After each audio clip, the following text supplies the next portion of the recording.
पुजारी के बड़े भाई मेरे पिताजी मेरे बड़े भाई वो पहले नंबर के त्यारे ब्रह्मा मने बिमास्या रही मने माहे अति चिंता थई ये पड़ोत्तरे भूथी नव थयो त्यारे बैकुंठ नाथ ने शरणे गयो त्यारे बैकुंठ नाथ ने शरणे गयो।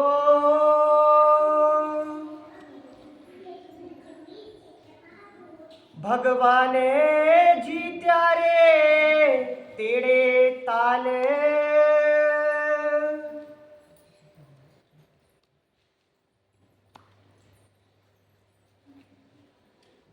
प्रणाम। फरमाइए पुजारी महाराज, फरमाइए सुंदर साथ जी, भगवान जी तेरे ताल महानतम बुद्धि के सागर आदि सदगुरु श्री प्राणनाथ जी बड़े मत के धनी फरमाते हैं। प्यारे सुंदर साथ जी, आप प्रकाश वाणी में बेहद वाणी का आनंद लिया और उन्होंने कहा बेहद न साथी તમે સાંભળો મોટી બેહદ વાણી और मोटा मोटा रे થઈ ગયા કોને ના જાને। स्पष्ट सुनिए कि मोटा मोटा रे થઈ गया और कोने किसी ने जाना ही नहीं है। उन वेद को खोलते खोलते पिया श्री प्राणनाथ जी ने ये कह दिया आखिर में कि संसार जो माया है एक चींटी है, कीड़ी है, और ये कीड़ी जो है हाथी को निगल गई है। हाथी को निगल गई तो लोग हैरान हो गए, परेशान हो गए कि एक छोटी सी चींटी और हाथी को खा गई, ये कैसे संभव हो सकता है। तो पिया प्राणनाथ जी उसी प्रसंग को आगे दूध पानी का निवेरा करके बोल रहे हैं कि संसार में दूध पानी माया और ब्रह्म दोनों हैं। इन दोनों को अलग करके बताओ, इन दोनों को अलग कैसे किया जाएगा। इसका प्रश्न खड़ा हो गया कि ब्रह्मा जी के 4 पुत्र हैं, सनक, सनंदन, सनातन, सनत कुमार। चारों पुत्रों के दिल में विचार आया कि आज पिताश्री से कुछ पूछ लेवे, कुछ बातें पूछ लेवे, कुछ प्रश्न पूछ लेवे। तो पूछने के लिए गए, पिताश्री इस संसार के अंदर में जीव और मन साथ में है कि अलग हैं। पिताश्री पूछ सुने, क्या बोले भैया फिर से कहो। पिताश्री संसार में जीव और मन भेले हैं, साथ में हैं या अलग हैं, इसका आप हमें जवाब दीजिए, इसका निराकरण करिएगा। ब्रह्मा जी ने तुरंत विचार किया, इतना जटिल प्रश्न पूछ दिया है हमारे लड़कों ने, बच्चों ने, जिसका जवाब मेरे पास है ही नहीं है। उन्होंने बोला हूं से ना खाए, मेरे से उत्तर हो नहीं पाएगा, हम जवाब नहीं दे पाएंगे। तब वो आगे बढ़े, वो आगे बढ़ करके पहुंच गया वैकुंठ में भगवान विष्णु के पास। वहां जाकर के उन्होंने भगवान विष्णु से यही प्रश्न किया जो आपने कल सुना था, आज उसका समाधान हो रहा है। तो वो जब वैकुंठ नाथ के शरण में गए तो चारों ने जाकर के यही प्रश्न किया कि जीव और मन एक साथ हैं कि अलग अलग हैं। तो भगवान जी ने तुरंत चालाकी की, उन्होंने जवाब इशारे में दिया। समझे, पहले लोग इशारे में जवाब दिया करते थे, उन्होंने इशारे में जवाब दिया। और क्या किया उन्होंने, तुरंत तो क्या बन के आ गए, हंसे रूपे लाभ्या तत्काल। तुरंत भगवान विष्णु ने अपना रूप बदला और रूप बदल करके वो हंस पक्षी बन गए। देखो आप, जो सनकादिक कभी किसी को झुकते नहीं हैं, वो सनकादिक कभी किसी के शरण में नहीं जाते हैं, उनको इतना बड़ा वरदान है कि चाहे ब्रह्मा विष्णु महेश होवे, चाहे कोई देवी देवता होवे, उनको रोक नहीं सकता, टोक नहीं सकता, उनको कोई भी नहीं रोक सकता। बताओ, इन्हीं सनकादिकों ने जो है द्वारपाल को श्राप दे दिया था, जो जय विजय बने, जो कंस और रावण बने नहीं 3 बार। तो इस तरह से उन्होंने बोल दिया, तुरंत हंस रूप बन करके आए। अब क्योंकि सुंदर साथ जी अब आज हैं और आज सुनेंगे, कल नहीं सुन पाएंगे, तो थोड़ा सा उनको इशारा कर देना है, बाद में अपन करते रहेंगे। इशारा हंस पक्षी क्यों बन करके आए और दूसरे पक्षी क्यों नहीं बनेंगे? हंस पक्षी की जुआ में मुख में एक पदार्थ होता है, उसके सामने दूध और पानी मिला के रख दो, दूध पानी को एक बर्तन में रख दो, दोनों मिक्स करके। लेकिन हंस पक्षी की जुआ में जो पदार्थ होता है, जैसे उसमें चोंच डालता है दूध दूध जम जाता है, पानी पानी छोड़ देता है, समझे? वो पानी पानी छोड़ देगा, दूध दूध खा जाएगा, एक पदार्थ है। ऐसे ही तुम परमहंस हो, वो हंस है, तुम परमहंस हो। तुम्हारे सामने भी माया ब्रह्म को रख दिया जावे तो तुम पता क्या करोगे? तुम्हारे पास में राजा ने एक पदार्थ दिया जिसका नाम है तारतम। आपने तारतम की कुंजी लगाई, आपको पता चल जाएगा ये असत्य और ये सत्य है, ये दूध है, ये पानी है, समझे? ये ब्रह्म है, ये माया है, आप खोल दोगे।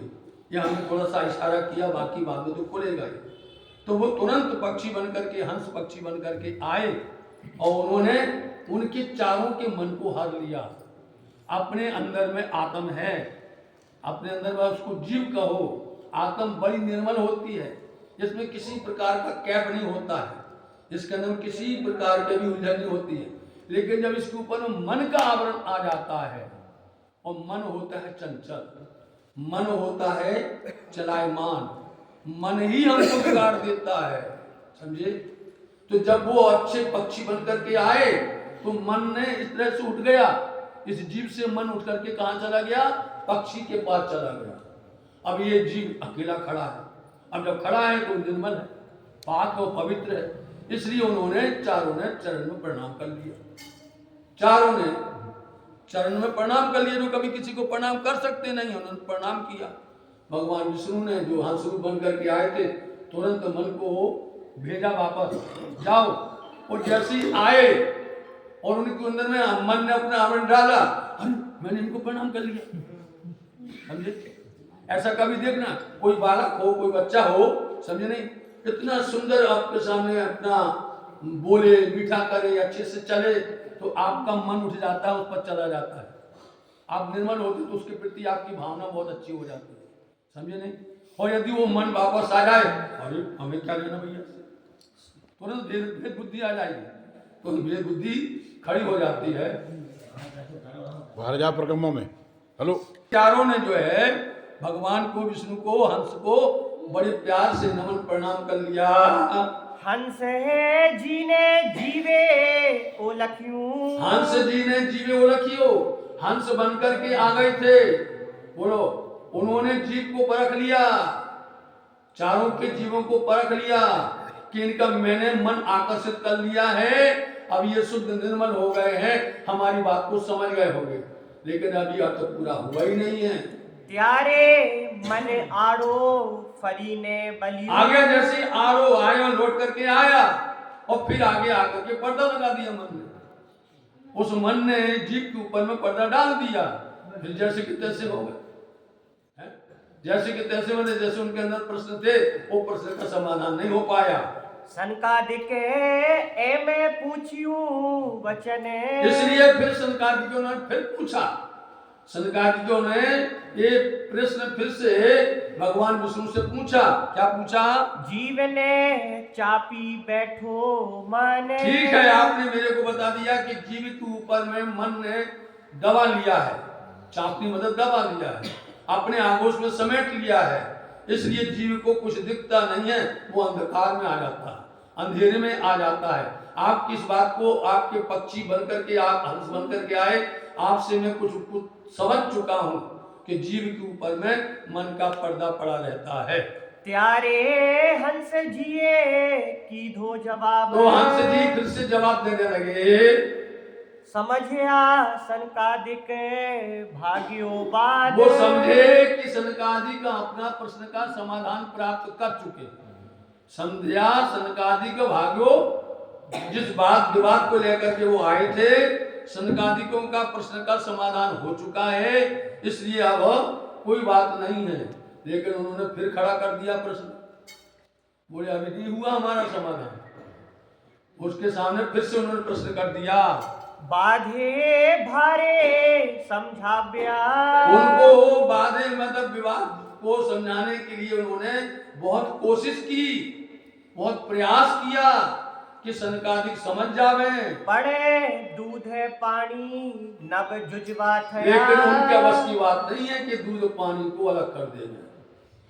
बोलो आप, भगवान विष्णु की इतनी सामर्थ्यता नहीं है कि माया और ब्रह्म को अलग कर देवे, खीर नीर को जुदा कर देवे।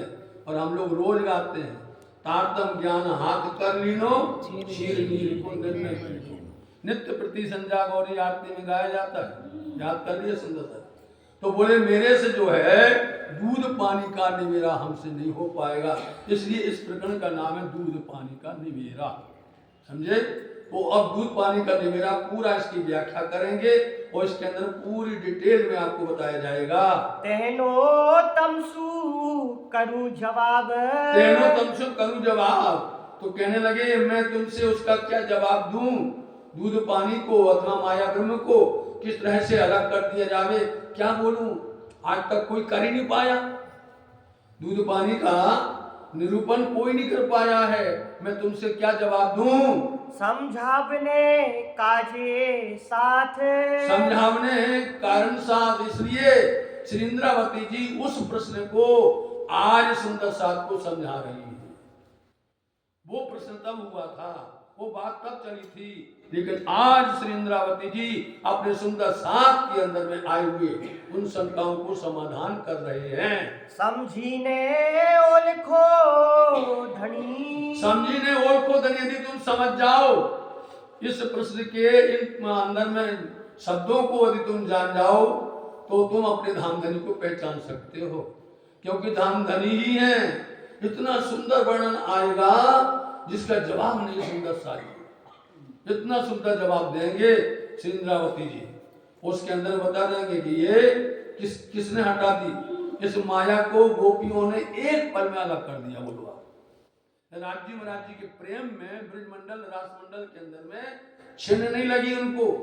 जिन सखियों ने, हम फिर से कह रहे हैं क्योंकि सुंदर साथ कल नहीं होंगे, आप लोग तो होंगे लेकिन जो आए वो नहीं होंगे, इसलिए हम बता रहे हैं कि राज्य महाराज जी ने सखियों से कहा अपन चलेंगे वन में।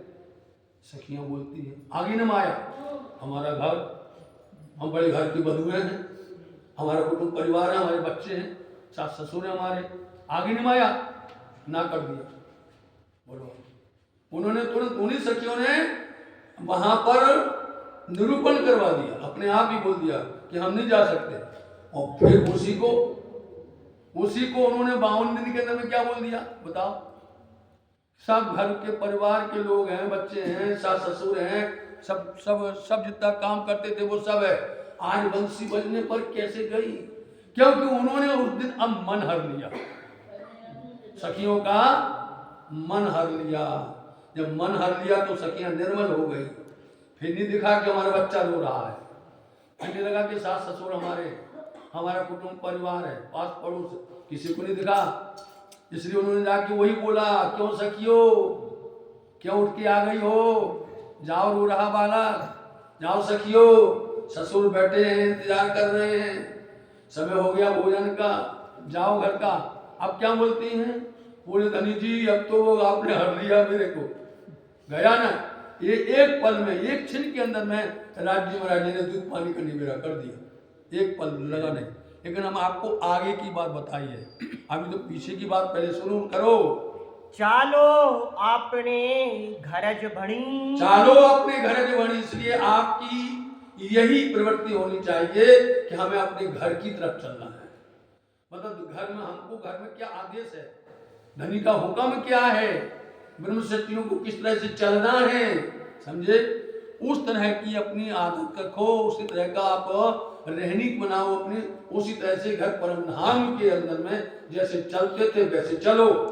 ये चारे नो अर्थज ये है, ये चारों ना अर्थज ये पुनः करके बताते चार, कि कीड़ी ने हस्ती को निगल लिया, एक, और चींटी के पांव में हाथी बन गया, नंबर 2। बोला नहीं बोला, ठीक है। और फिर 2 और सुन लीजिए। रखे काई तमने रहे संदेह। रखे तमने काई रहे संदेह है, तुमको शंका न रह जाए कि चींटी जो है हाथी को निगल गई है, इसमें शंका न रहे। और एक तिनके ने पर्वत को ढांक लिया है, एक तिनका ने, वो तिनका कौन है? माया है, तिनके के समान। पर्वत कौन है? परमधाम, उसको आड़े लगा दिया है, उसके आड़े कुछ दिखता नहीं है। अर्थ चारों का एक ही होता है, शब्द भले अलग अलग होवे। एहनो जे जोता अर्थ, एहनो जो जोता अर्थ, एहनो मतलब इनका, इन चारों का यदि कोई ध्यान से बड़े लगन से यदि इसका अर्थ देखे तो तेहने जवाब एमे देता ग्रंथ। तेना जवाब एम देता ग्रंथ हो। तो ग्रंथ मतलब होते हैं धर्म शास्त्रों के अंदर में जवाब लिखा हुआ है, लेकिन जवाब उनको आता क्यों नहीं है? क्योंकि उनके पास में तारतम कुंजी नहीं है। प्रश्न वही होता है कि तारतम कुंजी नहीं है, सदगुरु उनके साथ नहीं है। दो साथ में हो तो आपके संसार में जय जयकार है। एक तो हमारे सदगुरु हो गए, हादी हो गए, और दूसरा उनका बीज मंत्र हो गए, तो आपको सारे रहस्य खुल जाएंगे। कभी भी आप कुछ भी किताब पढ़ लो, कुछ भी ग्रंथ पढ़ लो, आप बड़े ध्यान के साथ में 5 बार तारतम को ध्यान कर लो आप। और यदि नहीं खुलता है, आपको चमत्कार बताते हैं, नहीं खुलता है तो गुम्मट पे प्रणाम करो आप। गुम्मट जी में तुमने प्रणाम किया नहीं, पता नहीं कौन आएगा, और एक पल के अंदर में आपको उसका समाधान हो जाएगा। एक पल भी लगेगा, पूरा समाधान हो जाएगा। क्योंकि यहाँ सबसे बड़ा टावर यही है, पूरे ब्रह्मांड का टावर यही है। आप टावर को जोड़ लो साथ में, जैसे जोड़ोगे चार्ज लग जाएगा, उसका साथ में जुड़ जाएगा। इंटरनेट बोलते नहीं होते, उसके साथ में जुड़ जाएगा, ये भाव है। इसलिए यदि नहीं समझते हो तो हम तुमको इस मायना को लेकर के बताएंगे। अकले अगमे बैकुंठ नो धनी, बताए अकल अगम बैकुंठ नो धनी। बैकुंठ का धनी माने कौन है? भगवान विष्णु है। उनकी अकल क्या है, उनकी बुद्धि क्या है, उनकी समझ क्या है, और उनकी पहुंच क्या है, इसको समझो। ये थोड़ी हजी करे घनी, ये थोड़ी हजी करे घनी, यदि ये थोड़ा सा और आगे बढ़े, मतलब प्रयास करे, थोड़ा और मेहनत करे, थोड़ा सा और आगे चल कर के बताए तो क्या होगा? ये है करता सर्वे थाए। इतना यदि प्रयास करो, मेहनत करो, आगे बढ़ो, इतना करते ही आपको क्या होगा? आपको उजाला दिखने लग जाएगा। अब आपने कहा मिलना तो है ही नहीं है, हार के बैठ गए, समझे? जब हार के बैठ गए तो आप अपने आप अंधेरे में आ गए। बैठो नहीं, चलते रहो। उन्होंने इशारा कर दिया, जब बैकुंठ धनी जो है वो यहाँ बैठे हो, जवाब क्यों नहीं दे पा रहे हैं? वो थोड़ी हजी करते नहीं है, आगे प्रयास करते नहीं है, दौड़ते नहीं है, सब हार करके अपने स्थान पर बैठ जाते हैं। इसलिए यदि थोड़ा सा भी प्रयास करेंगे तो इनको आगे चल करके इन प्रश्नों का समाधान मिल जाएगा। बड़े ओलियू अर्थ ते तड़ाणु जाए। बोलो श्री प्राणनाथ। बिल्कुल सीधा है। ओलियू अर्थ, जो वो अर्थ कर रहे हैं, ओलियू मतलब उल्टा, तड़ाणु जाए, पीछा उल्टी तरफ खींचा चला जाता है। जाना चाहिए ऊपर को, जाना चाहिए सीधे। जहां अंदर में हमारे अंदर में शंका आई, जहां हमारे दिल के अंदर में उलझन आई, अपन वहीं पर थम करके बैठ गए और हमारा प्रश्न नहीं खुल सकता, वो प्रश्न का समाधान हो ही नहीं सकता है। इसलिए वो ओलियो अर्थ जो अर्थ को पूछ रहे थे, वो अर्थ तड़ाणु पीछे चला जाता है। इसलिए शंकादिकों का जवाब भगवान विष्णु नहीं दे पाए। अर्थे उत्कंठा रहे मन माने। अर्थ उत्कंठा रहे मन माने, इसलिए वो अर्थ को समझने की उत्कंठा जो चाहना थी, जो जिज्ञासा थी, वो मन के मन में ही रह जाती है। समझे कोने नब पड़े क्या है। आपके एक एक प्रश्न का समाधान वाणी देती है सुंदर साहब जी। आप जो कुछ भी कहोगे, चौपाई आपके सामने तुरंत खड़ी हो जाएगी। समझे? फिर से पढ़ो चरण को। समझे कोने नब पड़े क्या है। समझ कोने नौ पड़े क्या है। तो सुंदर साहब जी, किसी को भी ये बात समझ में नहीं आती है। सीधे चलेंगे, बिल्कुल सीधे जाओगे, धनी बोलते तुम्हें पाधरा दरवाजा दिखाई देगा, और टेढ़े चले तो सीधे ओलियो चले जाओगे, उल्टे उलट जाओगे, पलट जाओगे, और हाथ में आया हुआ भी हाथ से चला जाएगा। चलो यार, हवे समझाबू जो वाणी, हवे समझाबू जो वाणी। इंद्रावती जी कहती हैं हवे हवो, सुंदर साथ जी ओलियो न रहे, उल्टा न जाए, हमारे सुंदर साथ बिल्कुल सीधे चले, इसलिए सुनो, हम तुमको वाणी के द्वारा, वचन के द्वारा और राज्य की उस तारतम के द्वारा तुमको समझा रहे हैं, ध्यान से सुन लेना। दूधे बिछोड़ा करी देऊं पानी। बोले किया नहीं कर पाए ना विष्णु भगवान, बोले आओ अच्छे से सुनो, समझ करके सुनना, तो हम तुम्हारे यहीं बैठे बैठे और दूध पानी का निरूपण कर देंगे। माया ब्रह्म को, खीर नीर को हम अभी तुरंत ही तुम्हारे सामने एक चन्नी लगेगी और दूर कर देंगे। आपके सामने पहले होता था, गांठी लगाते थे, भैया खोलो भैया गांठी को, ऐसे जाल फंसाते थे डोरा में लेकर के, बोले खेल में बोले भैया खोलो इसको, और ऐसी गुत्थी लगाते थे भैया, और एक थोड़ी सी गांठ में वो सुलझती थी, लेकिन उसको भूल जाते थे, बोले गांठ पड़ी है इसमें, ऐसी गांठ पड़ी है। इसलिए हम बोला करते हैं, सुंदर साथ जी रोज रोज बोलते हैं कि चौपाई के 4 चरण में हर चरण में एक गांठ पड़ी हुई है, एक गांठ को तुम खोलो सारा खुल जाएगा, पूरी चौपाई आपको, और जैसी चौपाई खुली पूरा प्रकरण सरल सीधा बन जाएगा। परेशान होने, कभी किताब लेने की जरूरत नहीं है, कभी टीका पढ़ने की जरूरत नहीं बनेगी, कभी कोई अर्थ देखने की जरूरत नहीं बनेगी आपको, क्योंकि ये सागर है साथ जी, ये है तारतम सागर, ये कुल्लम वाणी है, इसमें सब कुछ है, इसमें से निकालो मोती, आपको निकाले तो सागर में से निकालो मोती। अब दूसरों ने लिख दिया उस पर हम नहीं जाते हैं कभी भी, हम तो अपने प्राणनाथ की वाणी पर टूक टूक होते हैं, निछावर होते हैं, और किसी प्रकार से भी राज्य महाराज को नकारते नहीं है। जो राज्य ने कहा है अटूट अकाट सत्य होता है, इसलिए एक पल नहीं लगेगा। इंद्रावती जी कहती अभी खोल देंगे, दूध पानी का हम निवेरा कर देंगे।